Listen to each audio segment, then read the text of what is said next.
ఊసిపోయేదరు రామ రామ ఉన్న ముసలాళ్ళంతా ఊసిపోయారు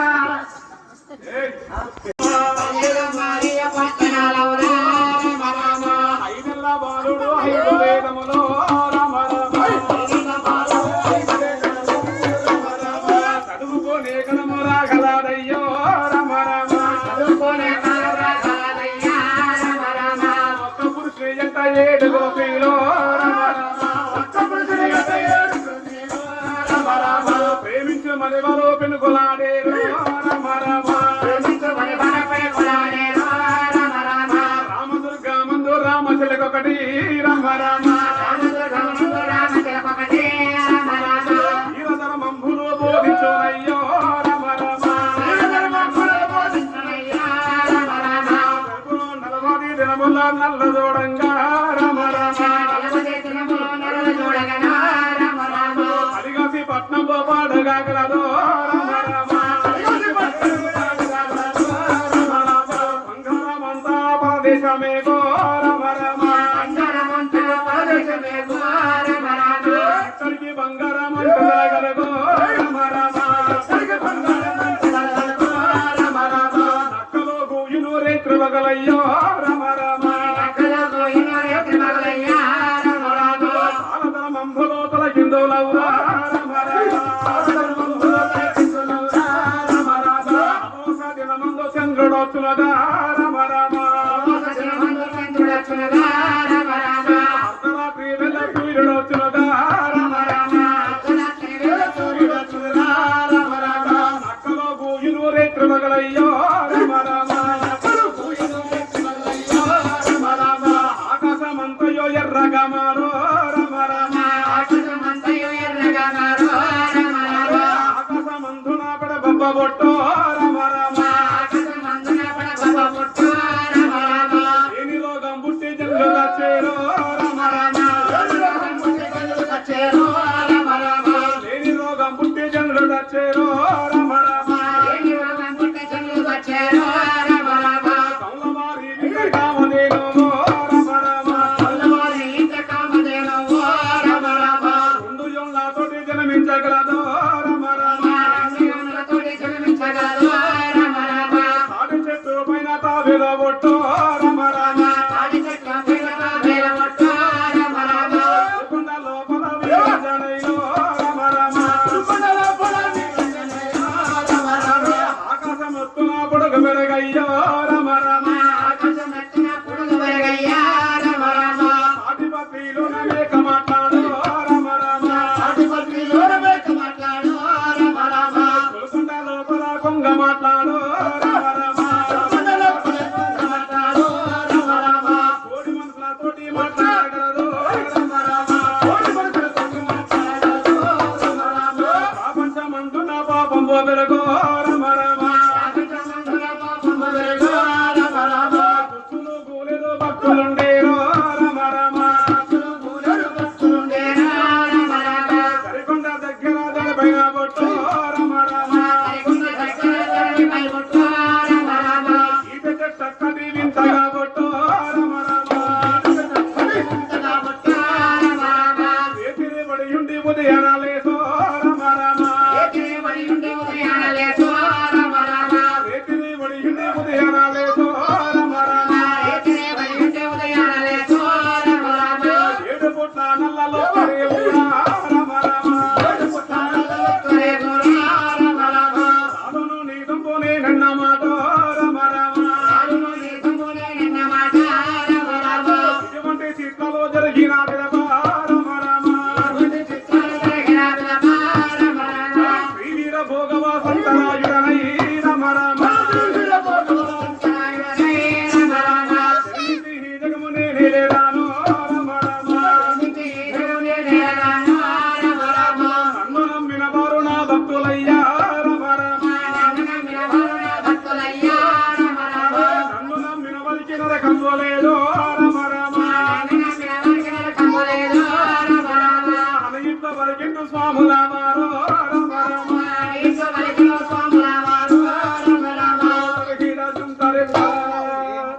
అప్పుడు ఆ స్వాముల వారు కాలజ్ఞానం బోధిస్తున్నాడు. ఈ హైదరాబాద్ మొదటి స్వాముల వారు బయలుదేరినాడు.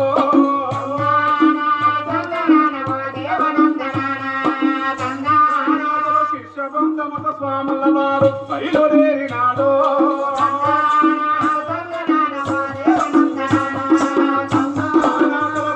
నదిలో స్నానము చేసి దేవతైనా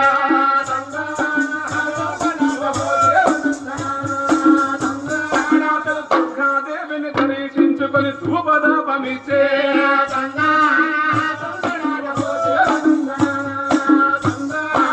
శిష్య బృందము వెళ్ళుతుండగా దారిలో ఒక శునకము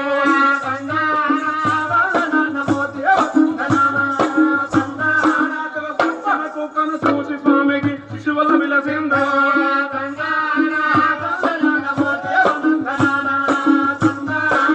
శిష్యులందరినీ సచ్చిన కుక్కను పూజింపమన్నాడా.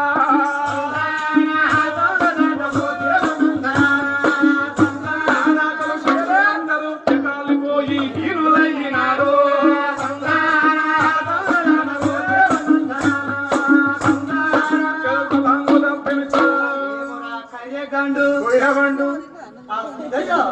మరి ఇంకా ఏం చేస్తూ ఉన్నారు? స్వాముల వారు సిద్ధయ్య శిశు సమేతంగా పాదయాత్ర చేస్తూ ఉండగా మరి జంగల్లో యాత్ర ప్రయాణం చేస్తున్నట్ట. అవును, చేస్తూ బ్రహ్మంగారు సిద్ధయ్య ఒకవైపు నడుస్తున్నారు. ఆ శిష్యులు కూడా వెనకాల వెళ్తున్నారు. వెళుతూ ఉండగా శిష్యులు ఆ దారికి వెళ్తుండట. అవును. వీళ్ళ సంగతే చూడదలుచుకున్నారు. అనుకోని శిష్యుల ముందు ఆ. ఆత్మీయుడు దూరాన ఆ. ఒక చచ్చిపోయిన కుక్కను సృష్టించాడు బ్రహ్మంగారు. ఆ చచ్చిపోయిన కుక్క ఎలా ఉన్నది? ఖైర్య కుక్క ఆ. చనిపోయి ఓయ్. భూమికి ఊరంత వాసి వాసి. లొకలొకలొకలొక పురుగులు అవు. పడే గదల వాసన పడుతుంది. ఖైర్య కుక్క గబ్బు వాసన వస్తూ ఉంటే అవును. ఆ. ఒరేయ్, ఆ. శిశువులారా దారిటి కాదు, ఆ. ఈ బందుకి వెళ్ళాలి మనం. స్వామి అక్కడ కడిగే కుక్క చచ్చిపోయి ఉన్నది, గబ్బు వాసన వస్తుంది. మాట మంచిగా లేదు, ఇటుకోనప్పుడు ఈ బచ్చాను కదా అటు కడిగే కుక్క చచ్చిపోయింది, వాసన వస్తుంది. మాట మంచిగా లేదు. ఇటు హోటల్కి వెళ్ళి బతికేంటావా? స్వామి అటు బాగా స్వామి గబ్బు. ఏయ్. ఆ. నా మాటకి ఎదురు చెప్తున్నారా మీరు? స్వామి రండి అని బ్రహ్మంగారు చక్కగా కుక్క దగ్గర తీసుకువెళ్ళారు శిష్యులను. తీసుకెళ్ళి ఒరే ఆ. శిశువులారా, స్వామి ఈ కుక్కను తిన్నవారే నా శిష్యులురా. స్వామి ఆ. కుక్కను తినాలనా? అనగానే వాసన భరింపలే గమంటారు. ఇంకా అయ్యా ఆ వీర బ్రహ్మంగారు శిష్యుడు నాని పిలుచుకున్నాడు. నాయన శిష్యులారా, స్వామి మీరు నాకు 1100 మంది శిష్యులు ఉన్నారు. ఉన్నాం అందరికంటే పెద్దోడుగో ఈడే. ఇక్కడ కుక్క చనిపోయి కంపోతులు దుర్గంధ వాసన పోతున్నారు. అవు. చూడు భక్తులారా, ఏమి? ఈ ప్రపంచంలో ఏ మానవుడని చనిపోతే ఆ. అతని చుట్టాలు పక్కలో బంధువు మిత్రులు కలిపి ఆ. ఆ ఊరు బయట కాళిదాము బంధనం చేస్తారు. ఆ. ఇక్కడ చచ్చిన కుక్క ఉన్నది. ఉన్నది. ఈ కుక్కను ఎవరూ ముట్టుకోరు. ఆ. కాబట్టి ఏం చేయాలి? మీరు నాకు 1100 మంది శిష్యులు ఉన్నారు. ఉన్నాం. అలా కొద్దిగా తినండి బిడ్డ, తినండి. చచ్చిన కుక్కనా? అవును. ఓ స్వామి ఆ. అసలు గురువై ఉంటే ఏం పెట్టాలి శిష్యులకు? ఏం పెట్టాలి? బజ్జీలు పెట్టాలి, ఆ. ఇడ్లీలు పెట్టాలి, బజీలు అనుకుంటూ పెట్టారు. బజీలు దోశలు పెట్టాలి, పెట్టారు పక్కనే. పూరీలు పెట్టాలి, పూరి పెట్టాలి. గారెలు పెట్టాలి, గారెలు పెట్టాలి. అట్టులు పెట్టాలి. ఆ. అటువంటివి పెడితే తింటారు, కానీ ఈ సచ్చిన కుక్కను తినమని అంటే మాత్రం ఎవరైనా తింటారా? కాబట్టి మీరు నాకు 1100 మంది శిష్యులు ఉన్నారు. ఆ. తలా కొద్దిగా తినండి బిడ్డ, తినండి. సచ్చిన కుక్క నేనైతే తినను. ఆ. నువ్వు తింటావా? ఛీ, మేమందరం తినం. తిన్నదా? నేను తినం. తినదా బిడ్డ? తినం. అని 1100 మంది శిష్యులు కూడా వాసన అనుకుంటూ ముక్కులలో గుడ్డలు పెట్టుకుని దూరంగా వెళ్ళిపోయారట.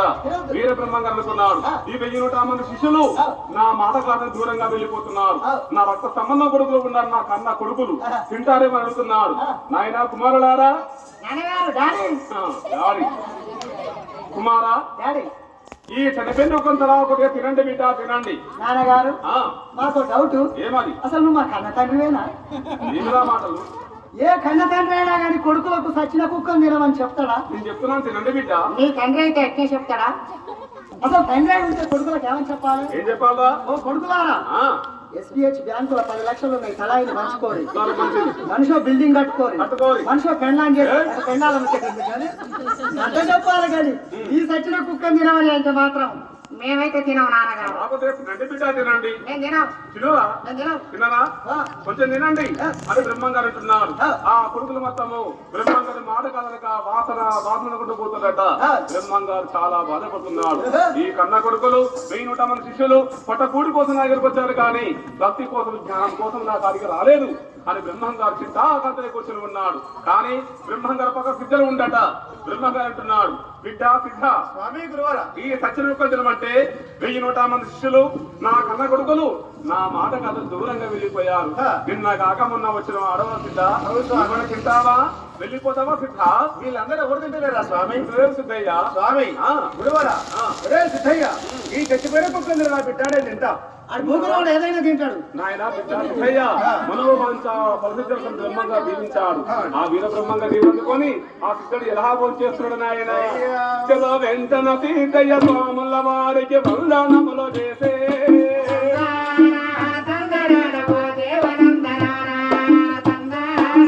వెంటన సీతయ్య స్వాముల వారికి వందనములు చేసే,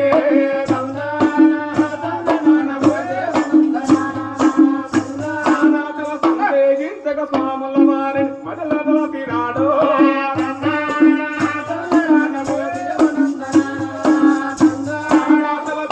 వెళ్ళి చిన్నకము దగ్గర సిద్ధత కూర్చుండో,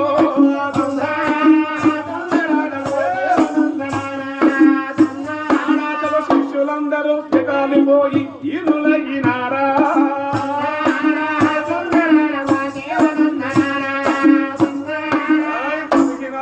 శివ శివ శివ శివ ఉంటాడా, కట్టిన కుక్కను తింటాడా, హర్రె చూడుము పంచపక్ష పరమన్నములాయే అప్పుడొండినట్లు పంచపక్ష పరమన్నములాయే అప్పుడొండినట్లు శిష్యులందరూ ఎకాలిపోయి హీనులైనారా.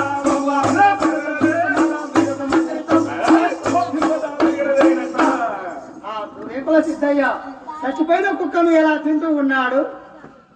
సిద్ధయ్య కుక్క దగ్గరికి వచ్చి బ్రహ్మంగారి పాదాలు మొక్కి ఆ కుక్క దగ్గర పద్మాసమించి కూర్చొని కుక్కపై అస్తం మొక్కాడు. చెయ్యి పెట్టేసరికి చనిపోయి పలహాలుగా లడ్డూలు జిలేబిగా ఏమి లేకుండా ఆవగిందంత లేకుండా అడుగు దగ్గర నాకు బేరు బేవించి కూర్చున్నా. సిద్ధన్నా కొంచెం పెట్టవాలే, కొంచెం పెట్టవా? ఇంకేడుంది? సిద్ధయ్య కుక్కలు తింటుంటే కదవ శిష్యులు కనపడుతుంది. కొద్దిగా పెట్టన్నా. తోలుకు తోలుకు వెక్కి తిన్నట్టుగా, ఎముకలకు ఎముకలు తిన్నట్టుగా, పురుగులకు పురుగులు తిన్నట్టుగా కదవ శిష్యులు కనపడుతుంది. పెట్టవా? కొద్దిగా పెట్టకుండా నీ మూతన్న నాకని శిష్యులకు మాత్రం పన్ను పొలాలుగా సిద్ధరికి మారిపోయా. ఓని చుట్టూ వాళ్ళు బిక్కుంటుండట. నేను నిన్నామంటే నువ్వు వద్దండి. నేనెందుకు వద్దన్నా? ఈడే వద్దాను. నువ్వే వద్దను, నువ్వే వద్దాను, నువ్వే వద్దను, నువ్వే వద్దాను అని ఒకళ్ళ చుట్టూ వాళ్ళు బిక్కుంటున్నాడు. అప్పుడు బ్రహ్మంగారు సిద్ధయ్య బేవని బేవు తీసుకుంటున్నాడు. శిష్యుల మధ్యలోకి వచ్చాడు బ్రహ్మంగారు. శిష్యులతోని ఎలా పలుకుతుంది? అప్పుడు ఆ వీర బ్రహ్మంగారు చాలా సంతోషపడయి, నాయన శిష్యులారా అని బ్రహ్మంగారు ఏమంటున్నాడు, నాయన చెల్లో నన్ను నమ్మినా బానే చెప్పాడు నరకము లేదయ్యా.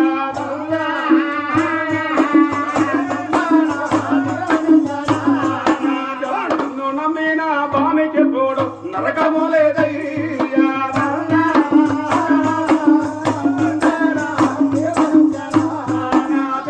శేషుండో సిద్ధాడు నాకు నిజము చూపినా.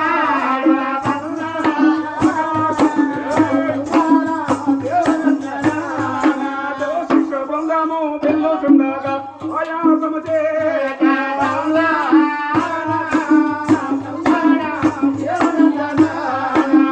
శిష్యము కింద కూర్చున్నారు దీనండి ప్రజలారా.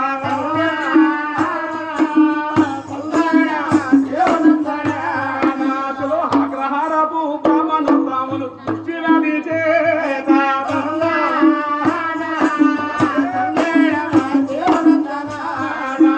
కష్టముందు చూను భర్త పాదములు భార్య భర్త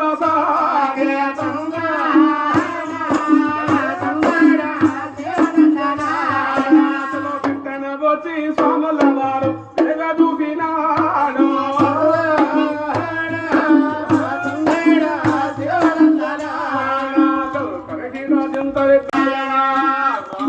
రామ నారాయణ బల నగర వందన నారాయణ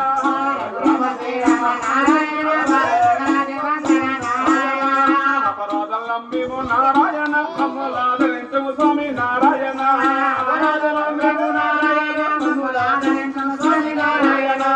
ఆగలేకున్నము నారాయణ నీ అగ్రమ సాలించు నారాయణ లేకున్నావు నారాయణ నీ ఆగ్రహం చాలింగు నారాయణ చూసినాది చెత నారాయణ నాకు కష్టం వచ్చను తండ్రి నారాయణ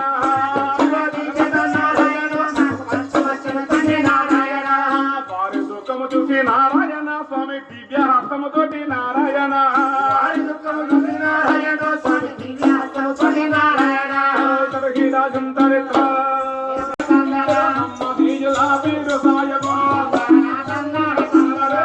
పోయినా కోపము చేత కొడుకు పోయినా కోపము చేత ఇన్నాళ్ళుండి ఇంటికి రాని తమ్ముల కలపకుండాని కలపకుండాని కదలర బాబో కలపకు చేరిన బాబు గారు అయ్యా సాయపు గారు ఇక్కడ కూడా బ్రహ్మము గారడా హిందమ తమ్ముల కలపకున్నాడు అరే కందే మల్లయ్య పదమునందున పిల్లడున్నాడయ్యో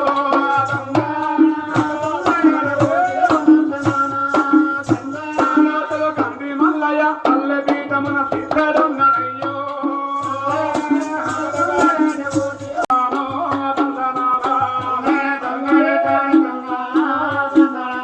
కంది మల్లయ్య పల్లె అధ్యక్షుడైనా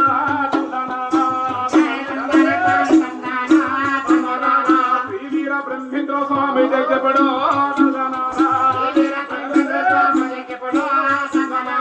కడపన బాబు సలహములయ్యో సలహము చేయుతూ రాజు మతలాబో గుడిమల గ్రామంలో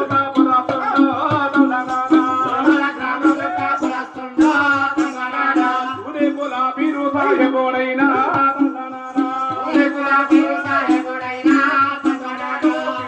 గారిని హిందూ మాతంలో కలుపుకున్నాడని బిర్యాదకొచ్చే తీరు సాయబోతోడి రాజుపడ మీరు రాజుపడి పత్రంలో నాకు పంపండి లేకుంటే మీ మడము రేకుండా పోదో అన్నితో నా బాబు దాబా కింద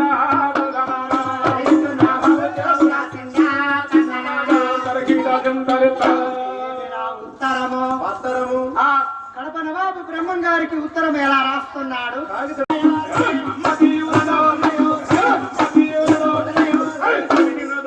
సలహము చేయక నిలబడి ఉన్నావా చూడము అల్లని విరచి చిల్లర దేవ శివ శివ బలిగెదవా బలాబలి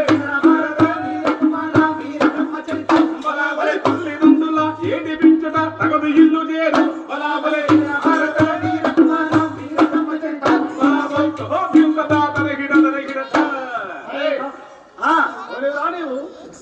నా పేరు సిద్ధయ్య నవాబు రాజా. ఓహో మీ గ్రామం ఎక్కడ? ఒడిమాలయం అనే గ్రామం. తల్లిదండ్రులు? తండ్రి పేరు పీరు సాహెబు, తల్లి పేరు వాదాంబి. ఓహో నీ పేరు సిద్ధయ్య? అవును. గురుమారు కూడా ఏమి ఏం పని చేసినావు నువ్వు? ఎందుకు నవాబు రాజా? 3 తప్పులు చేశావు. నేను అవు ఈ మానవ జన్మ జన్మించి అంతే ఏమేం తప్పులు చేసినా మహమ్మదీయ మత మొదలు పెట్టి ఇందుకు మొదలు చేరావు. ఒక తప్పుని రెండవ తప్పు తల్లిదండ్రులు విసిపెట్టిపోయి బ్రహ్మం గారు సేవిస్తున్నావు. 2వ తప్పు. మూడవ తప్పు రారాక రాజును కడపన భామను ఎంతమంది రాజులు ఇతర సలాం రాజట సలాం కొట్టదు. 3వ తప్పురా నవాబు రాజా. నేను ఈ మానవ జన్మ జన్మించి 3 తప్పులు చేశానని అంటున్నావుగా. చూడు, ఫస్ట్ తప్పు ఏమన్నావు? తల్లిదండ్రులను వదిలిపెట్టి వెళ్ళిపోయినావు అని అన్నావు. అయినా ఈ ప్రపంచంలో నాకే కాదు ఏ మానవులకైనా కానీ కన్నంత వరకే తల్లి తండ్రి, ఆ తర్వాత గురువే దైవం, గురువే సర్వస్వం, గురు నామస్మరణే గురు పాద పద్మములు. అయినా 2వ తప్పు అల్లాను వదిలి చిల్లర దేవుల శివశివాయిని తలుస్తున్నావని అన్నావు. ఈ ప్రపంచంలో అల్లా అన్న, హరి అన్న, రామ అన్న, రహీం అన్న, ఏకో నారాయణ సద్గురుమూర్తి భగవంతుడు సృష్టి ఓంకారం ఒక్కటే కాదా? నీతులు పలుకుతున్నావురా. అయినా నాకు సలాం కొట్టదు 3వ తప్పు. నీవు నా కులస్తున్నావు కాబట్టి వచ్చే రాగడమే నేను నీకు సలాం చేయలేదు. చేస్తే ఒకవేళ నేను వచ్చే రాగడమే సలాం చేసినట్టయితే నీవు నీ బేటికి కరువైపోదువు గాక, ఏయ్! నీ శిరస్సు పటపట పటపట పలిగిపోవు గాక. ఏమ్రా నువ్వు చూస్తే పొద్దున కలిస్తే భూమికి బుర్రొత్తి లేవు. ఆ. నువ్వు సలాం కొడితే నా శిక్ష పలుకుతాదరా? అవును నవాబు రాజా, నీ సలాము నీ గురువు తప్ప నాకు పనికిరాదా? నేను ఈ ప్రపంచంలో సలాం చేస్తే తట్టుకునే శక్తి నా గురువైన వీర బ్రహ్మేంద్ర స్వాముల వారు ఒక్కరే తప్ప ఇతరులు ఎవరు నా సలాం భరించలేరు. ఏయ్! ఆ, నీ సలాము నిదర్శన కావాలి నాకు ఇప్పుడే. ఒకవేళ నేను సలాం చేస్తే నిరూపణ కావాలంటే ఆ. ఒక ఒక నల్లటి గుండు తీసుకొచ్చి బండ నీ దర్బార్లో పెట్టు. సరే ఆ బండకు సలాం చేస్తా, ఏమైతుంది? ఆ బండ పగిలిపోతాది. పలకకపోతే నీవు ఏ శిక్ష వేసినా నేను భరిస్తాను. నీ తలకాయ కోసి నా గుమ్మానికి వెళ్ళడగడతా. నవాబు రాజా, ఒకవేళ బండ పగిలినట్టయితే నీకు నీ గురువుకు నీ శిష్యున్నాయి కదా మరి ఎప్పుడైతే అయ్యా అని ఆ, కడపన బాబు తోడి ఆ. దూదగా సిద్ధిగా దూద పడుతున్నాడు. అవును. జంగల్కి వెళ్ళి ఒక ఏదైనా నల్ల సర్ప గుండును తెప్పించి తెచ్చి, సభలో హాజరుపరిచాడు. అవును. మరే ఆ. ఉదయగా సిద్ధయ్య ఆ. ఈ గుండుకు సలాం దేకో అంటున్నాడు. అప్పుడు ఆ సిద్ధయ్య ఎలా వస్తుంది ఇంకా? అయ్యా, ఆ కడవ కట్టెల ముందు 100 మంది భక్తులు చూస్తుంటాట. ఆ సిద్ధయ్య గారు ఆ వీరబ్రహ్మం గారి మధ్యలో కలుసుకొని నల్లటి కొండకు సలహాం ఎలా చేస్తున్నాడు ఆయన. చలో ఓ రామ రామయ్య శ్రీ రామ రామ రామ రామ శ్రీ వీర బ్రహ్మేంద్ర స్వామినను బ్రోవా దేవ దేవా శ్రీ వీర బ్రహ్మేంద్ర స్వామి జయపడో దేవ దేవా చెయ్యెత్తిదో ఒకటే ప్రార్థించినాడో దేవ దేవా ఆనల్ల బండకు సలహాము చేసే దేవ దేవా కడపడ దుండము చిరచిట మనరా దేవ దేవా చదివినదో పటాలతో మగిలింద నసాబుండే లగిలింద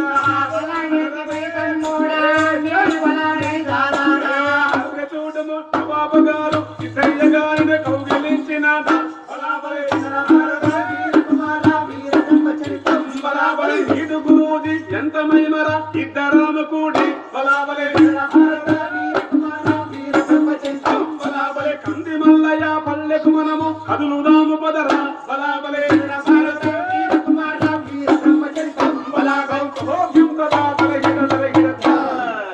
ఆ సిద్ధయ్య నల్లటి బండకు ఎదురుగా నిలబడి సలాం ఎలా చేస్తున్నాడు?